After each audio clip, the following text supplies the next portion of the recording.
Final looked like yesterday. It is what it is. We move on regardless. Welcome everyone. That'll be a better day. Of course, Nigeria will keep winning, irrespective of the outcome of the AFCON final. Shadi, how do you do? Yeah, how do you do? Good morning and good morning, good people of Understate. Good morning, Nigeria. Well, victory is more appreciated if you've had a taste of defeat. So that's just it. When next we That's win, philosophical. yes, we would appreciate it the more. Yeah, of course, we appreciate the efforts of the Super Eagles, though what we ultimately expected was bringing home the trophy. And, well, it's a beautiful Monday morning from us. All right, let's start with a check on stories making headlines in the national dailies. Let's start with the Guardian newspaper. The Guardian newspaper of this morning has some stories for us. And exiting oil firms pollute Niger Delta with 36.1 million liters of crude in 8 years. That's a report you find on page 6 of the Guardian newspaper of this morning. It's on the topmost part of the front page of the Guardian. And of course, you expect this headline in almost all the national dailies of today. Elephants shock Super Eagles to win 2023 AFCON. That's on page 2 of the Guardian newspaper. Now, let's go to page 3 of the Guardian newspaper. Anglican Church, Afe Babalola, task Tinubu on fiscal policies. Find details there. WHO predicts global shortage of 10 million health workers. Really? Okay, page 5 of the Guardian newspaper has the story. And this sad one, US begins investigation into crash as Access Holdings scouts for Wigway's replacement. That's on page 6 of the Guardian newspaper of this morning. Well, terrible, sad news it was. Sorry. Page 5 of the Guardian newspaper gives us this story. Serap sues Akpabio Abbas over 344.85 billion naira National Assembly budget. Let's see what the outcome of that litigation would be. And still staying with the Guardian newspaper, talking about the hardship in the land. This headline reads Hardship. States in Nigeria risk total collapse amid rising hunger, unemployment, Japa says report. That's on page 7 of the Guardian newspaper. Tinubu berates ASU, others, for criticizing students' loan scheme, says no going back. Page 7 of the Guardian newspaper is hosting the story there. You find details there. And not leaving the Guardian newspaper yet, but on page 28, APC aspirant suspends participation in a Edo Gilbert primary. Which of them? Find detail on page 28 of the Guardian newspaper. That does it on the Guardian newspaper. Let's move on to the next. All right, the next will be the Daily Trust. On the Daily Trust, we have this one: federal workers and 90 MDAs yet to get January salaries, and this is February already, and we're almost getting to the mid of the month. All right, for details of that story, you check page 6 of the Daily Trust. Also on the Daily Trust, we have this one: high cost of living. Pray, repent. Sultan tells Nigerians that are to pray and to repent. Well, then what happens to the leaders and people in position of authority who are supposed to make Well, policies to change things? as beautiful as the recommendation of the Sultan, respected traditional ruler, Yeah. respected religious leader, because he's a two-in-one leader, that is indisputable.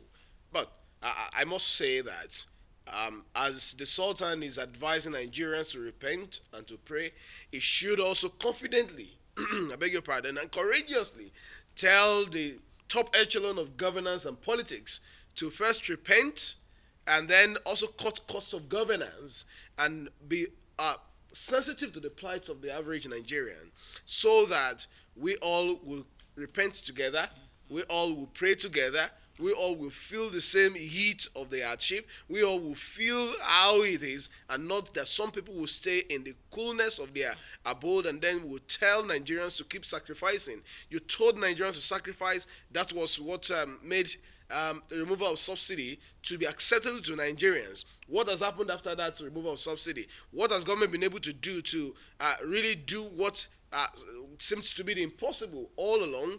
Yes, as beautiful as the policy might look, what has the federal government been able to do with reviving the refineries? You're telling us that yes, they are coming upstream. Where is the evidence? You're only explaining, and you soon get tired because there's no evidence. So there must be something done to really see that you're doing something. And what will be the evidence to be the impact on the livelihood of the citizenry? Exactly.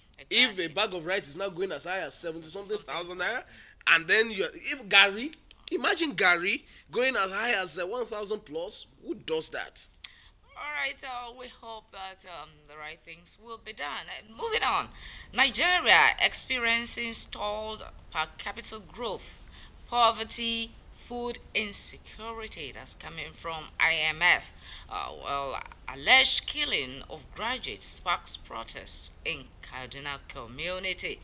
Details of that you find on page 3 of the Daily Trust for this morning. And the most popular on every paper this morning has to do with this.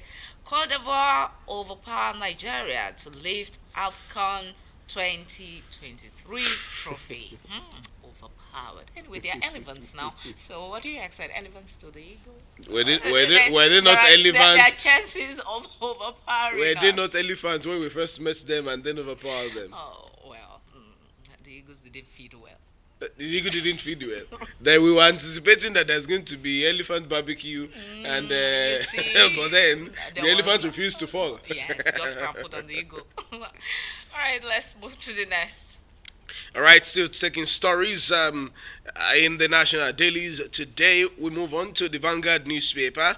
And as expected, it is the yearnings of Nigerians that's leading the pack of stories in the Vanguard newspaper. As we find this headline, higher prices loom as businesses rely more on loans to survive. And that's another dimension that you do not want to see.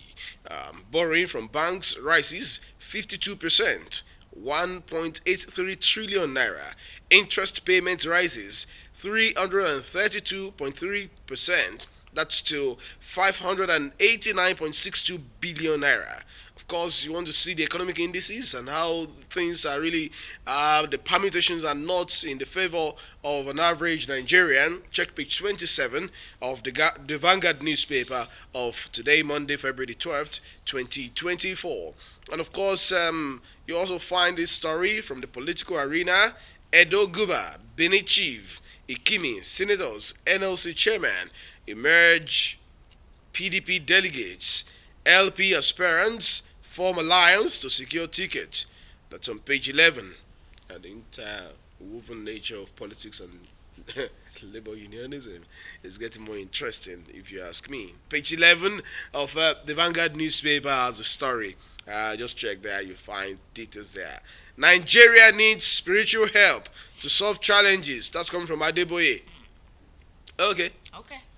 The Sultan said we should It's pray. much more than okay. And the past, the general overseer, if not the most popular general overseer. I don't like I don't want to put any superlative description or anything. Okay, He is a pastor. Yes. The Sultan is also a religious leader, yes, traditional yes. ruler. And they're What is asking us to pray. important? What is important is that Nigeria doesn't seem to have a spiritual problem. If you're part of those who believe that Nigeria has a spiritual problem, you should have a rethink. Because if you look at the atmospheric topography and the weather condition of the Nigerian state, it stands on a pedestal of advantage Well than placed, some yes. very many other countries of the world. So what is our problem? Our problem is Spiritual. not spiritual. Our problem is bad leadership, is bad governance. And we do not need prayer to solve bad governance. We do not need prayer to solve all of these problems. Let religious leaders start the crusade. Let them speak the truth to their subordinates and followers. Let them tell them the truth. That look, I do not care how much you are bringing as tithe to my church. I do not care how much you are bringing as zakat to my mosque. You must do the right thing to the Nigerian people. If we start to be courageous at that length, we will not get to the point of now crying wolf and say we need spiritual solution. Let us first do the right thing at the corner where we are. As a civil servant, you're supposed to resume at 8 o'clock. You're going to work at 11 o'clock. And you'll say our problem is a spiritual problem. Is that not an attitudinal problem? And so we must hit the nail on the head. Enough of these hypocritical stances and all of this superfluity of nothingness. We are calling on God when God has given us what to do with our intellect, when God has shown us the way out of our quagmire, and then we are still calling on that same God to come down and come and use our hand for us. Or have you forgotten the expanse of land you meet each time you are traveling? Fallow land untended, and then we are crying Now wolf because of occupied. petrol, and we cannot go into agriculture and solve our problems, and we are saying it's a spiritual problem. I do not really understand. I think we are still joking. Well, maybe they're just saying it from the angle of saying there is nothing manifesting the physical that does not have a spiritual. How many of these religious centers have universities? How many of these religious centers have businesses employing Nigerians? How many of these spiritual centers Number of them. have factories employing Nigerians? How many of these religious centers have contributed one way or the other to the problems of Nigeria? I mean, to solving the problems of Nigeria through corporate social responsibilities? Are they no longer corporate entities? I think we are not ready for that conversation. Okay, well, that calls for some research there, but When you look yes, at page 16 of the Vanguard newspaper, you find an elder statesman also talking here. Harsh economy pushing Nigerians to crime. exactly. Where is the lie? Exactly. So then, That's true. we will only tell you, dear Nigerians, don't let this economy push into crimes, because eventually the authorities that are supposed to do what will prevent you from going into crime will nail you and crucify you when you go into crime, because crime is never the way to go. It will only stigmatize you. You know, when you go to prison, you come back, you are an ex-convict, and then society will not accept you the way they would have accepted you if you did not go to correctional facility. So please don't go into crime. Let's keep our head high. The way we can, let's find a way to, apart from crime, let's find a way to survive this situation. Like That's doubling that's your what we should. hustle. Yeah. Okay, from the Vanguard, let's check what's on the leadership for this morning. From the leadership, we have this one. Abandoned vehicles litter seaports over high tariffs. Riders to the story says importers suffocate as clearance costs soar. To clear average model Toyota Corolla cost 3.4 million naira. Then how much will it be sold? All right, U.S. to lift entry ban on vessels from Nigerian ports. Why? All right, check page 4 of the leadership for this morning for details on that story. And we also have this one. NDLEA arrests insurgents, a drug supplier, and others. Details of that you find on page 16 of the leadership for this morning. Headship. Kano seizes warehouses for hoarding commodities. Fine, fantastic.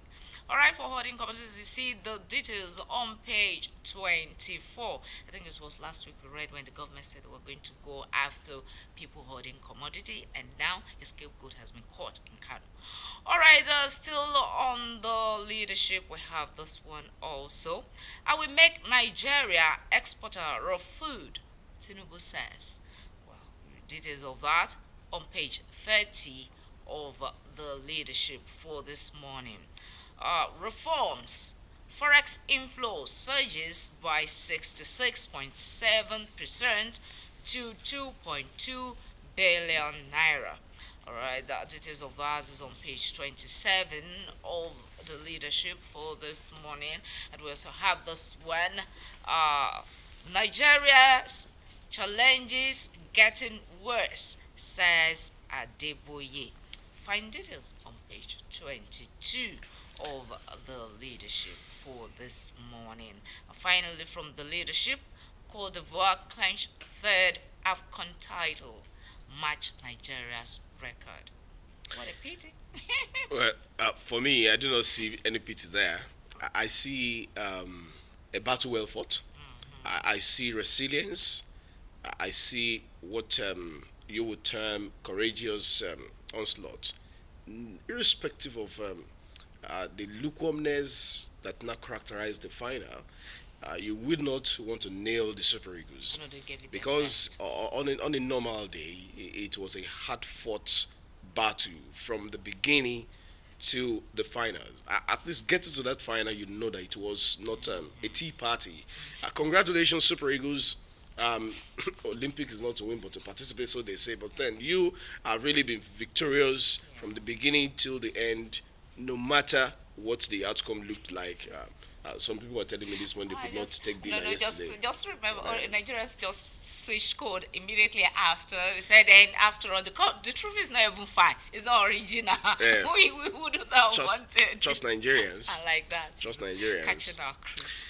All right. Congratulations to the Cote d'Ivoire. And congratulations to the Super Eagles, I must say. The elephant is just too big to be carried by the eagle. I think that was what happened. But then, we remain patriotic Nigerians. We still believe in the Super Eagles, and we know that there will be a better time very soon. On that note, we go on a very quick break. When we return, we'll be going into the education sector to look at how higher education access and affordability are being engendered by private participation. Please do stay with us, everyone. We'll be right back.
As we are all aware, this is also the year for our governorship election. Expectedly, political activities will gain prominence as we march towards the election. However, let me implore all political parties, aspirants, and their followers to eschew violent conduct that can threaten the peace and tranquility of our state, and ensure that they follow strictly the guidelines issued by the electoral umpire. The election should be a contest of ideas and choices and not an opportunity to settle political scores or an excuse for calumny.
All right, welcome back, everyone. I did tell you that we will be delving into the education sector, and specifically, we'll be looking at university education and entrepreneurial development. As we're being joined by the Vice Chancellor of St. Mary's University, Supari Akoko, Professor Francis Bore.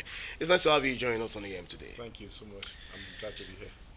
Professor Bore, if you permit me, I'd like to start on a very, very personal note. And I've been wondering what you saw, what enticed you, or what motivated you, whichever of the coinage suits you, to accept to leave the top echelon of management at Dekunle University Akumba as Deputy Vice Chancellor, if I'm correct, and then going to a private university to pioneer management there.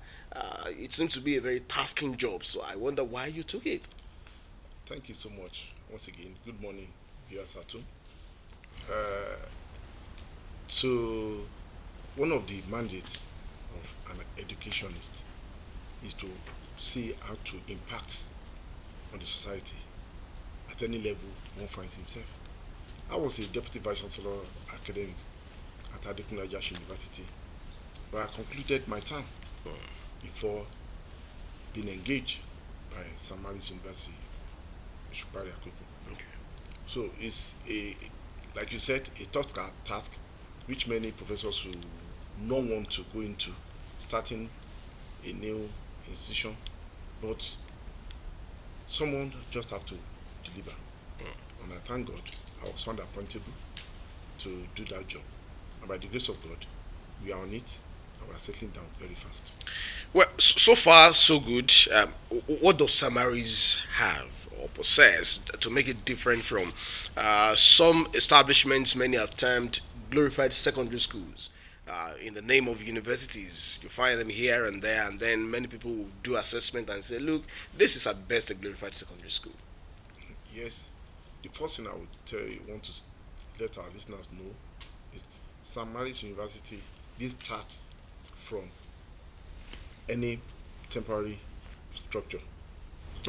We started right on our campus, and even before the commencement of academic activities, we already have a Senate building, the academic area, the administrative area, the university library, the university health center, the cafeteria, and the student hostel. So we are starting on a very good note, not just a makeshift kind of arrangement. So St. Mary's University stands out as an institution that is set out right from the onset to deliver quality education to our people. All right, still talking St. Mary's. This university is coming at a period when jackpot syndrome seems to be the order of the day, and then you find many academics finding solace in greener pastures outside the shores of Nigeria, and that to a large extent has also led to the scarcity of lecturers who are worth their salt, as it were, and then the few that remain are just scattered all over the place in government-owned varsities and all of that. Now, that has also placed university education at a disadvantaged position where you find one lecturer having to work in 2, 3, 4 universities.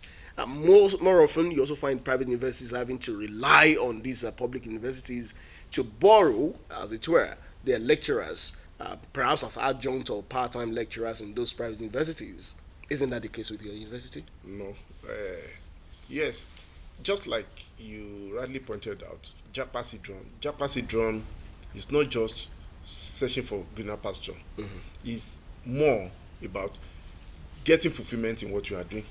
And that is what the St. Mary's University is set out to provide, finding conducive environment for research and for training of students.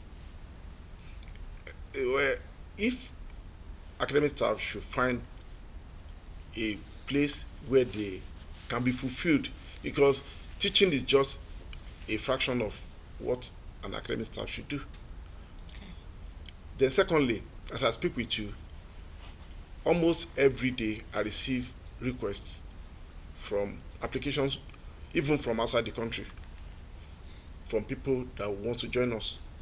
Some, even Nigerians, maybe they now want to come back home.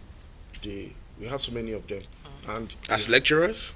as academic staff, as lecturers, like you say, as academic staff, and many renowned professors are joining us. So it's our case is providing an enabling environment for teaching and research to take place, for the lecturer to get fulfilled. It's not about, probably erroneously as people will think, it's not about the monetary gain alone, but fulfillment. All right. You just mentioned, Prof, that teaching is just a fraction of what the lecturer is supposed to do. That means, in other words, they're supposed to do more of research as well. Recently, the president has called on the academics that they should do more research that will impact, positively in the development of the nation. As Nigeria economy and the situation of the country is currently, would you say we are feeling the impact of the gown in town? Thank you so much. As it is now, the society is not feeling the impact of research, and because government deliberately has not funded research as it ought to be. Just like you said during the introductory session, I think the government needs to do more in providing enabling environment for research to take place. We have manpower that can do all this, but the problem is not creating the enabling environment for the academic staff to do what they know how to do best, research. Are there no other sources for universities to fund research rather than look unto the government? Are there no methods, or maybe forming alliance with some other, maybe the industrial sector, or something relevant to what you do to source for fund? Where if the government is not forthcoming, yes, we know that government is the principal, it should be the principal funder of the schools. Yes, it's not just providing funding alone. Like I said, providing enabling environment, providing the right policies. Now, how many of our industries are even having R&D, that is research and development units? Where are even the industries now to power research and development? So the problem is the non-availability of the enabling environment to carry out. Yes, you talk about collaboration between sister institutions, between sister universities, but you have to have the facilities in any of these universities for you to effectively carry out this research. Now, let's look at affordability of access to higher education. I understand that private institutions are not a Red Cross society. They're not profit. They're profit oriented, and most times it's always beyond the reach of the common man. Sometimes we find just the political money bags and the elites only having to be able to afford such luxury. How affordable is St. Mary's University? Thank you so much. Like I said the other time, that St. Mary's University is set out to do to provide the enabling environment for both teaching and learning. Like I said the other time, you will be surprised for the kind of quality education we are set to provide, that our fee is really rock bottom. What do I mean? With 350 per session, a student can have access to all our facilities.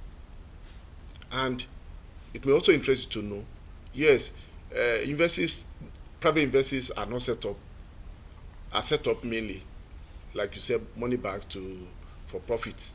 But St. Mary's University, again, is distinctly different in this area. As I speak with you, the chairman, board of trustee, conveyed the approval of the board of trustee to the management just last week, that the Board of Trustees has approved that full scholarship should be given to indigent students, 50 of them. Full free scholarship. When I say full scholarship, I mean full scholarship. What do you mean by indigent students? Because for me, university has the feature of universality, and that, to my mind, might be talking about the generality of Nigerians. Yes. Or are you talking about indigenous or Shupari Akoko?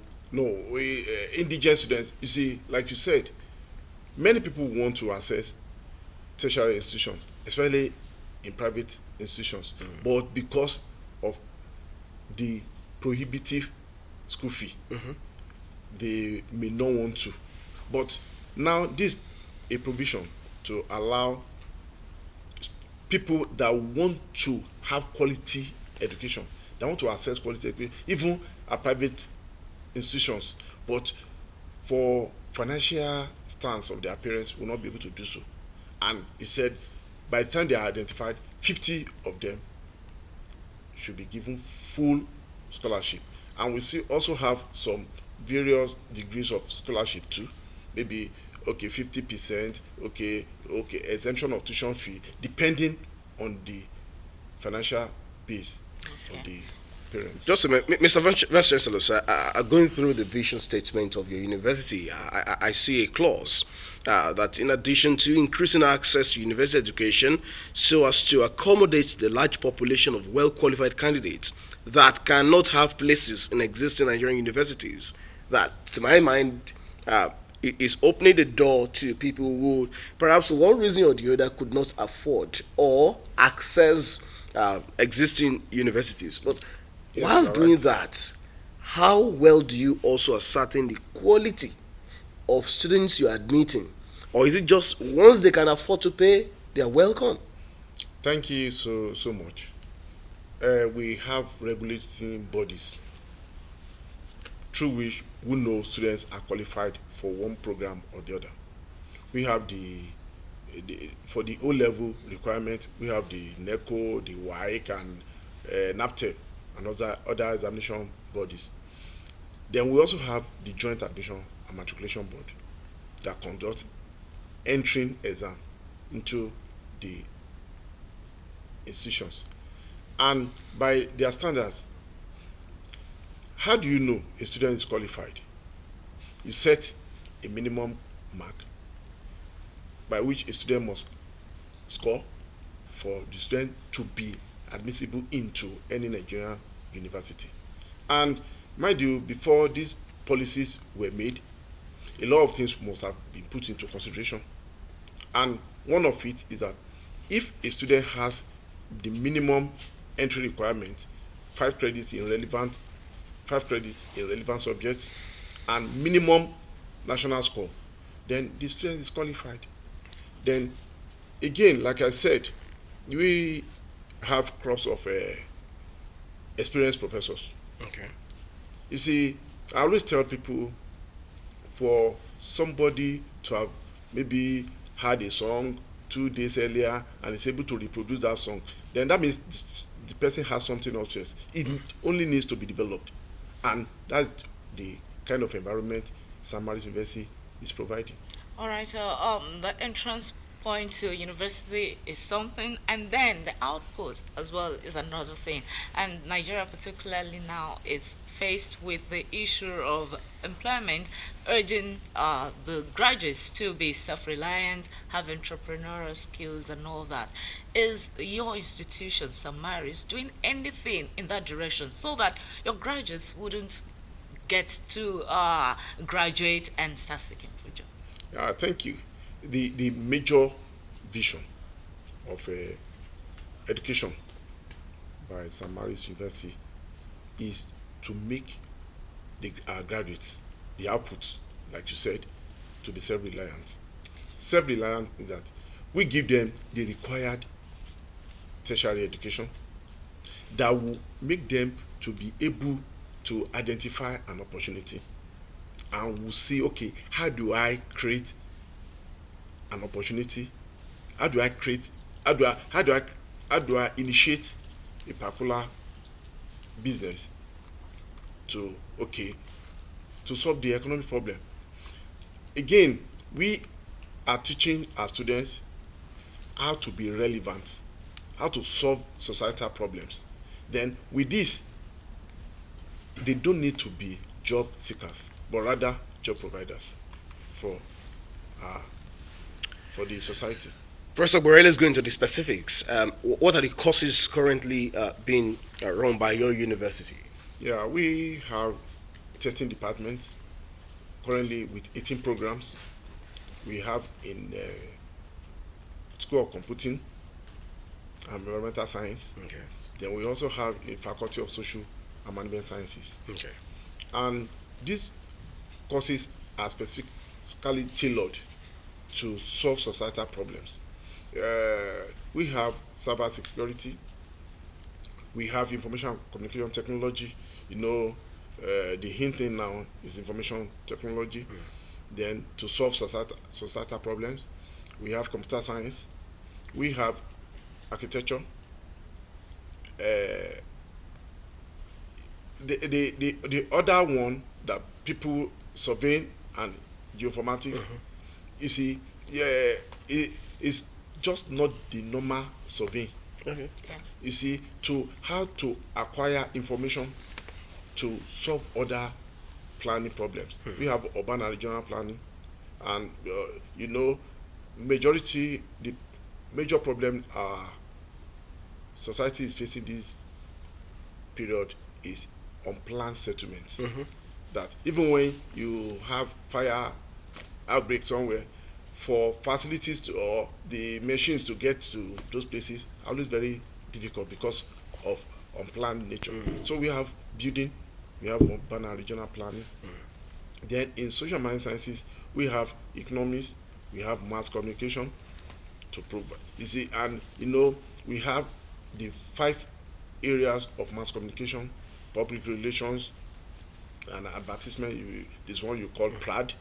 Then we also have programs like public administration, then international relations. Now, I understand you have a lot that I've also gone through to see some of these programs, but my question is, are these programs accredited? What's their level of accreditation? How did they get accredited if they were accredited? Because we've seen a lot happen in some private universities where they have to hire equipment and personnel to get NUC accreditation, and just after the accreditation, the students have to battle with lack of same. Thank you so much. Let me tell you that all these 18 programs were accredited, were approved, duly approved, after a series of verification by the regulatory body, that is the NUC. Like I said, does it make sense for one to provide structures, provide facilities, and then going to hire equipment? I think equipment is a fraction of what it takes to start a university. How about personnel? We have very qualified personnel at every level. You see, I stand to be corrected. I think we are about the only private university that to even hire junior staff, we advertise to get the best of our staff. Okay. So even up to security, up to clerical officers, we advertise and we conduct competitive tests for us to hire the best hands. So the issue of not having the required personnel and facilities is far away from Samaris. What was the blueprint for funding sustainability? Yes, thank you so much. Like a private university as it were, we have a board of trustees and we have a foundation. It was the foundation that gave rise to St. Mary's. We have St. Mary's Foundation that gave rise to St. Mary's University. So it's a foundation that is well equipped financially to provide the financial base for the university. Then secondly, we also source for collaborations from international counterparts in developing certain programs that will meet certain categories of population. For example, we are working with a Japanese institute who will help us to develop sustainable power supply. Okay.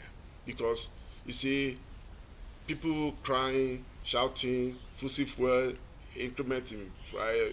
But if you have a sustainable power supply in the country, it will reduce dependence on hydroelectric power supply, on burning fossil fuel to generate power. So these are some of the areas we look into to generate funds. Then, as institution, we should also be able to meet local demands.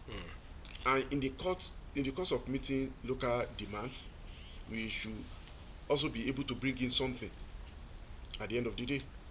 So we are looking into areas of how to shove up our IGR so that more funds can be made available to the university. Okay, I was just about to ask, Prof, if sometime or very soon in no distant future, we should expect certain solutions to societal problems coming from St. Mary's. Yes. Since you said funding is wouldn't be an issue for you. So we should expect that lecturers from there too will be carrying out several researches and all that will impact on the society. Can we hold your institution to that promise? Yes, very well. You see, the location of our university is an agrarian society, a community. Shupari Akoko has very large expanse of land, and this large expanse of land can be made to even be the food basket of this state if the right techniques are applied. And how do we want to achieve this? By having demonstration plots. Okay. You see, when people see things, they believe more than when you just tell them, you can do this, you can do it. But let them see you doing it, and they say, oh, so this is possible. So we are going to look at how we are going to improve the lives of the people through agriculture, by providing solution to some of the agrarian challenges. Two, the environment of the university is such that we need people, like I told you about how we are going to join Kabota to provide power. So you have so many programs on ground for sustainability. So we can access even this power, we can make available. Professor Bore, the time is no longer on our side, and I have to let you go now. But before then, I'm just going through your website, and I'm seeing beautiful images and all of those things. You see, sometimes you say, what I order versus what I get. Yeah. Are these also in reality on ground in your university, or they're just for advertisement? Yes, since the university is accessible to anyone, just a trip there will confirm. I think that's an invitation, Professor Bore. Thank you very much for coming on AM today. Professor Francis Bore is the Vice Chancellor, St. Mary's University in Shupari Akoko, one of the fledgling universities that's also promoting entrepreneurial development in Nigeria. We salute your sagacity in growing that university from the scratch. Thank you so much for coming on AM today. All right, we go on this very quick break. When we come back, we'll be taking a look at yet another issue. Please just stay with us, everyone. We'll be right back.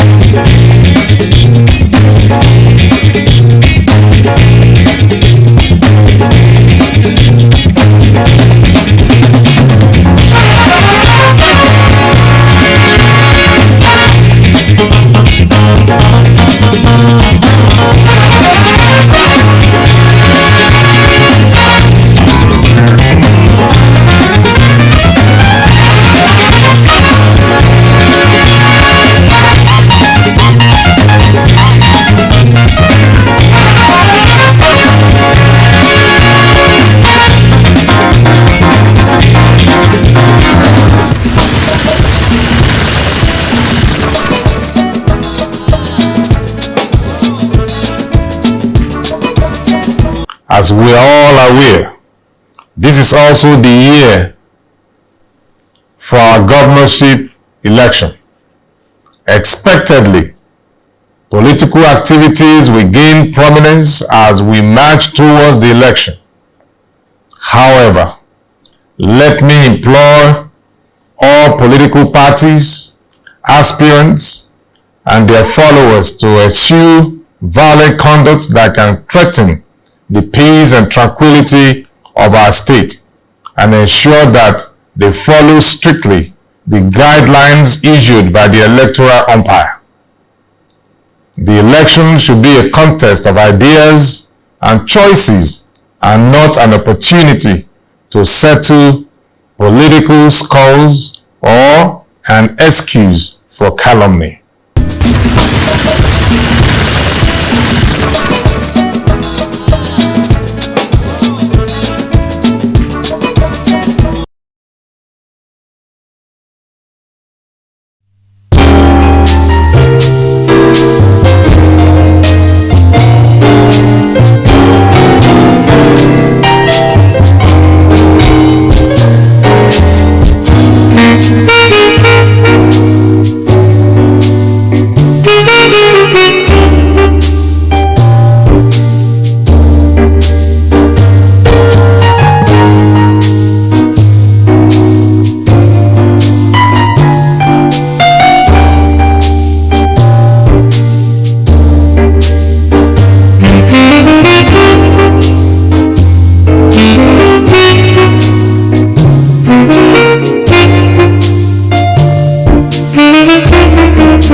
Alright, welcome back, everyone. It's still AM today on this channel, and now let's take a closer look at the life and times of former governor Oluwarotimi Odoanya Akeredolu, SAN. We've been joined this morning by former chairman, the federal local government, engineer Alex Olatunji. It's nice to have you join us on the panel. Good morning. Well, sober reflection still is almost pervading the conversation, even at the beginning of same. But we must take a look at the issue at stake. You worked closely with former Governor Oluwarotimi Akeredolu first as a special assistant, senior special assistant, and then later you went into the grassroots politics as chairman of federal local government. So you have a lot you could also say about his life and times. Many have described him as one who walked the talk while he sojourned the earth. Now he has gone and he's done his part. What do you think the people from those states, and indeed Nigerians, will miss him for the most? Yeah, thank you. Good morning. First and foremost, let us just appreciate God, because the Bible says in everything we should give thanks. For the life of Akeredolu is a memorable life, and when we want to talk about our past governor, let's say if we begin to talk about it from now till night, we won't finish. But the truth of the matter is that he has come and seen and conquer in a way, because sometimes word fail us. Sometimes when we want to describe him, but basically Well, let's remove emotion and let's be realistic.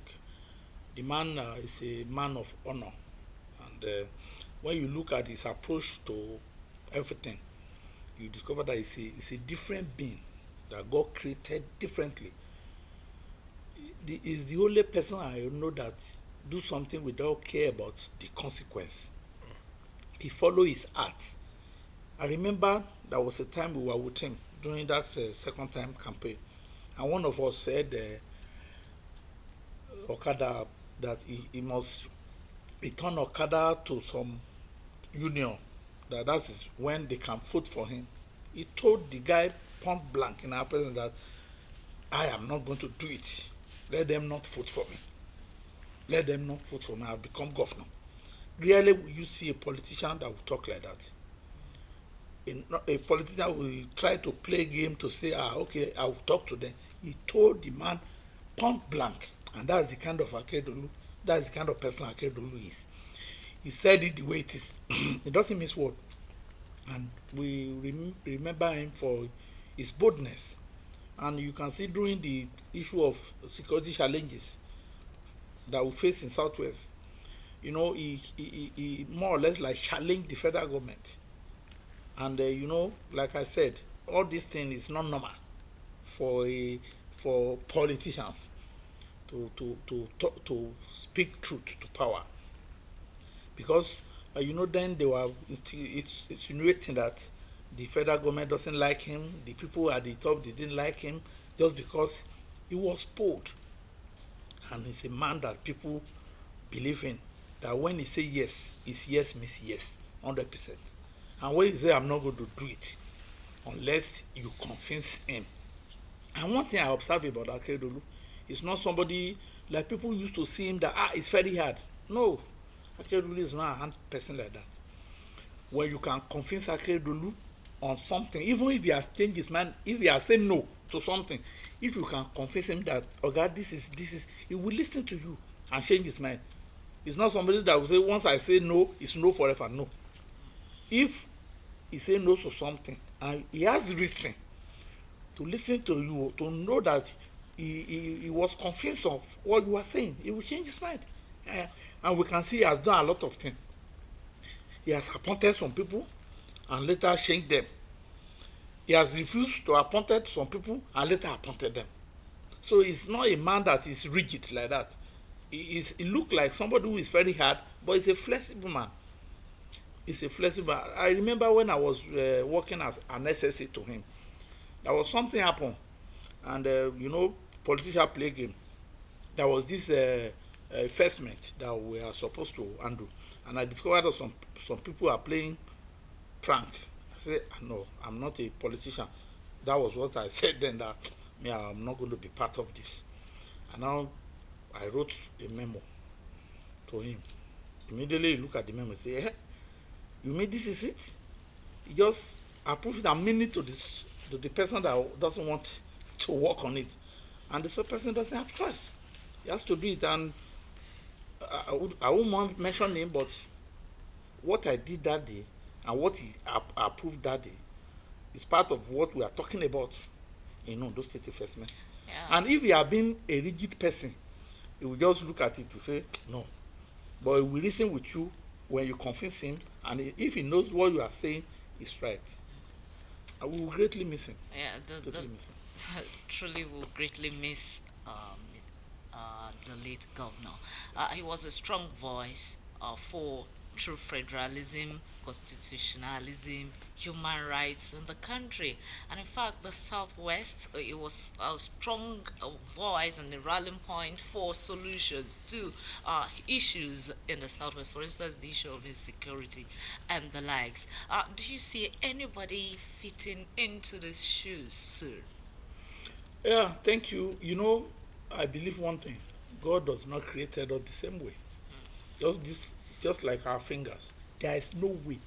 I'm not part of people that believe that somebody you can't be somebody else. You can just try to pick good things from someone. And you know, everybody has their own bad aspect, but nobody wants to share the bad aspect of human being. And my belief is that Akeredolu is like encyclopedia that people read. There are a lot of areas in Akeredolu that you can study, hold on to, and you go ahead and achieve a lot of things depending on the approach. Talk of the profession, somebody who is two-time NBA president. I don't think it has happened before and after. It was the only one that was voted for twice as NBA president, and that's a unprecedented achievement. From that side, then he became a governor, and everybody knows that it was being referred to as Mr. Talk can do. That it's not like a normal politician that will play you. If you want to do something, he will say it and he will match it and he will do it. And at the same time, um, we will reflect on his life, and for somebody to step into shoes. Yes, the Bible says there is nobody that you cannot say there's nobody like God. But the truth of the matter is that Akeredolu is a man to emulate in many ways, and for the fact that we know he's a good man, we cannot say maybe there's somebody or there's nobody that we fit into his true. We can see it's not God. Akeredolu is Uma, is mortal, and our belief is that whoever want to go in his own approach should check himself that can you do what he does. If you cannot, that means it's difficult. You understand? We cannot. God created us and put trait in us. Probably it can be inheritance, it can be self-developed. So unless you want to develop yourself to do like him, that's when you can do like. You can't just wake up one day and you want to become somebody else. It's something that is in you that you've developed over time. That is action. The way he handled things, he has been doing it right from when he was in secondary school, according to the information at our disposal. And I believe nobody can be like him, but everybody can just pick from him. If you want good, pick the good. If you want the other side, you pick. What are the lessons that young politicians can take from the life and times of Oluwarotimi Odonya Akeredolu SAN? Yeah, thank you. Basically, the lesson I think is that is very important for us that are coming up is that boldness and say it the way it is at any point in time. I think that's the basic lessons. There are lots, but those are the two one I think I pick. The boldness. When you're a leader, be like a leader. Don't because of something begin to play people. Say what you want to say that will beneficial to your people. At the same time, what you don't want to do, don't say it. What you like, I used to say, if you come to Akeredolu and request for something, if he knows he cannot, he will tell you to your face, point blank that mi ò rò pé màá lè ṣe léyìí o. He won't play game and say come back, and by the time you come 3-4 times you'll be tired. Akeredolu is not somebody like that. He will tell you that this is what I want to do, this is what I don't want to do. It now depends on how you can prioritize him to do something, but he will not say what he will not do. And that's a big lesson. If everybody is using that approach, I think life will be better. I'm tempted to use this Yoruba adage. It says "Kasoro kababe ni Ni yomo be ni o." So we can say that the late governor was an absolute omoluabi. Yes. Yes. Well, it's often believed that what you do, how you lived your life, the things you acquired, what you accomplished could be forgotten while you are gone, but how you treated others definitely would not be forgotten in their hearts. Can you tell us down the memory lane on how Mr. Governor handled Ondo State, the people of Ondo State? Thank you. Thank God I started early with him. And when we got to the government, I don't think there's much money in the cover of government. And Akeredolu started prudence in government, and that is why we were able to offset some of the debt owed the civil servant. I know the way civil servant behave, but I remember when I was a local government chairman caretaker then, one thing Akedu says that first of all, salary. He will tell us first of all, salary. I remember there was a time we don't even have half of our security force. You understand me? And a typical politician will not do that. A peaceful politician will settle his politician first. What you just take, a typical politician will take that security vote first. The remaining one will be shared. No, Akeredolu will not do that. People first. And he told us that that is his way and we must abide. And all of us agree. And that was why we were able to offset all salary hold by previous government. I think that's one of the lessons we should learn, that is somebody who has feelings for populace. He doesn't look at his politician. You know, when you look at generally expression of people outside, politicians don't really like him. Because Kofun Alowo, he doesn't give the politician money. He doesn't know. It's not that he doesn't give them money. He just believes that it's not only the politician. What about the people that voted? And I think to some extent he balance it, and I think that's good. Because if you say because politicians are very few, that's the truth of it. I keep on telling people that during the election, I will tell you that we politicians, we are not more than 20%. There are 80% undecided people there which we will talk to. And when a typical politician will face that 20% politics and let the 80, but Akeredolu will not do that. Akeredolu believe in those 80 more than the few 20. I think unless maybe someone don't want to say the truth. Even pension, gratuity, he doesn't joke with it.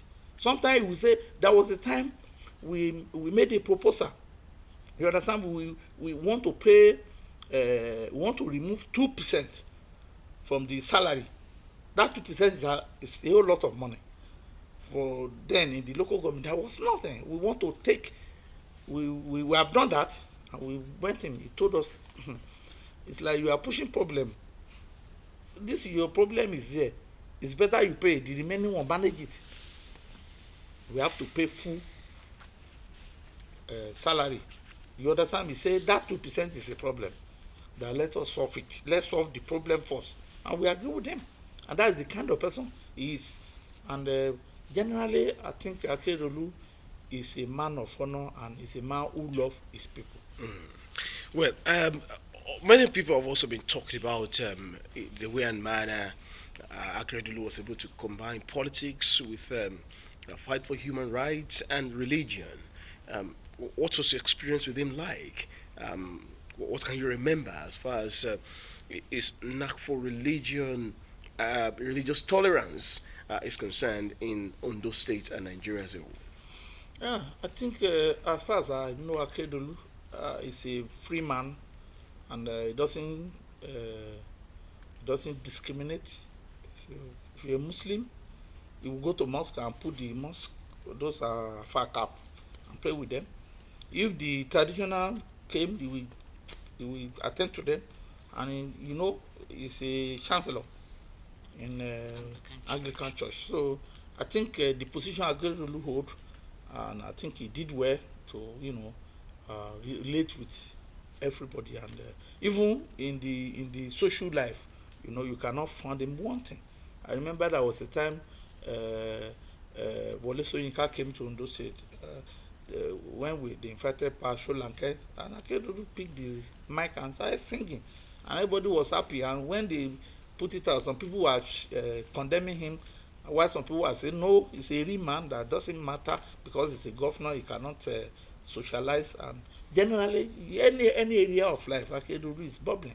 You can always see him. He doesn't discriminate, and he's not a careless governor, like some people may believe. He's not a careless governor, very, very distinct in his action. I remember there was a time we do this end of the year jams. Akeredolu came there and danced and sing, and everybody were happy. You understand me? So that's the kind of person our governor is. very social, very reliable, doesn't discriminate. He likes everybody.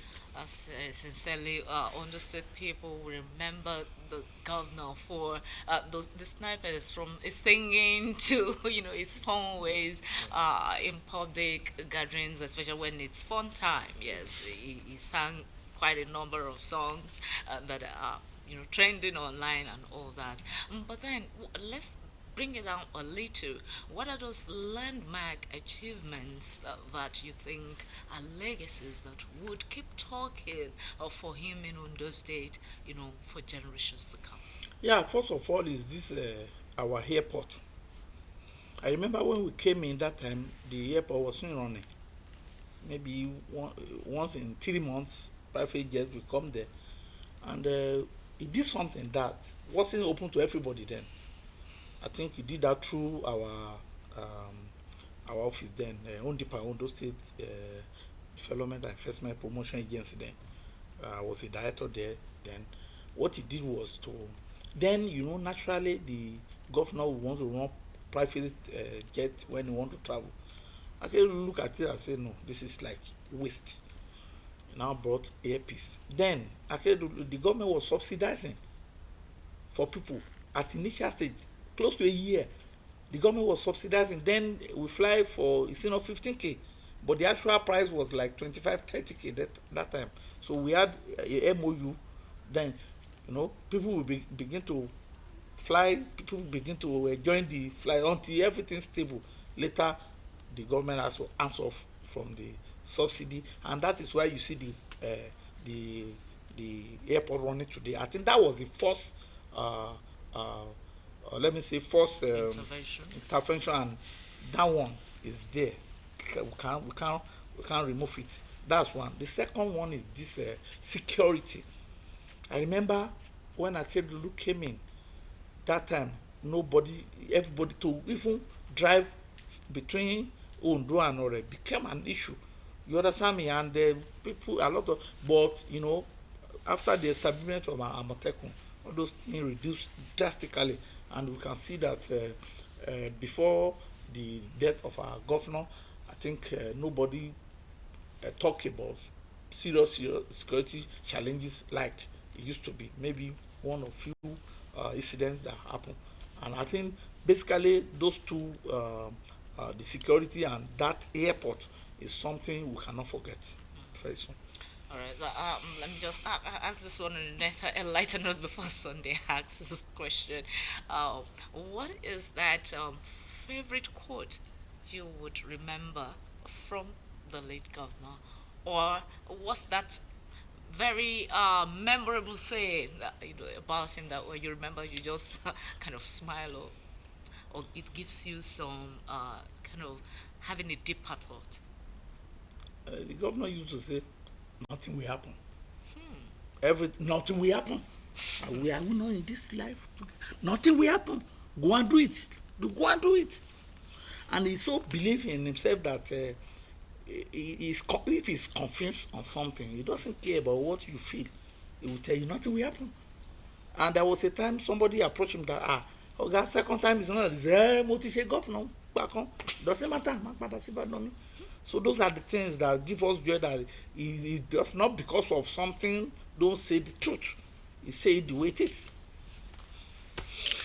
Well, all of us, we keep remembering the life and times of Arakunrin Oluwarotimi Odoayo Akeredolu. His simplicity, his doggedness, tact, strategy, and his political sagacity, and his orientation as far as human development is concerned. I have to thank you very much, Engineer Alex Oladimeji. Thank you for coming to speak on the live and times for Akeredolu. Thank you so much. Everyone, this is where we'll be saying a very thank you to you for being part of AM today. This morning it returns Wednesday morning, God willing, from my colleague. Yes, from me, I just want us to call us back to the memory of the governor where he says, oh, well, it's foolishness to gather wealth, to amass wealth, even illegally, because you don't know who is going to benefit from it. And in fact, if debt does not hands you off, EFCC is there or you're free. My name is Fola Shade. I am Sunday Kolawole. Please let's do this again Wednesday morning, God willing. Good morning. Yeah.